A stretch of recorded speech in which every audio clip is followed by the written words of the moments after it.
বলেন তো এটা কি? লায়ের মতো লাগছে না আসলে হচ্ছে এটা পেঁপে। আম্মু পেঁপে আনছে গাছ থেকে বাইরে, ওটা নাকি বেটা গাছে হয়েছিল।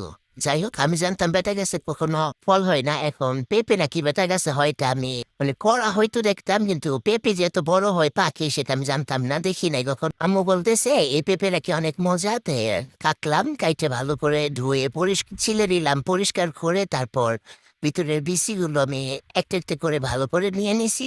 আমি বলতেছি বিচিগুলো রাখতে পরিষ্কার করে ভালো করে ধুয়ে নিয়ে আমি কুচি কুচি করে কেটে এগুলোকে আমি মাখা বানাবো মরিচ দিয়ে লবণ দিয়ে। তো প্রথমে আমি এগুলো ভালো করে কেটে নিলাম, আর আমার এক একটা কাটা স্টাইল তো দেখছেন। আর মাঝখানে আমি আগে খেয়ে নিলাম, আসলে খাইতে মানে অনেক মিষ্টি, মানে এমনি তো পেঁপে মিষ্টি হয়, অনেক পেঁপে আছে এত মিষ্টি হয় না, কিন্তু এই পেঁপেটা অনেক মিষ্টি। তো আমি লবণ আর কাঁচা মরিচ কুচি কুচি করে কেটে ভালো করে এটা মাখায় নিলাম।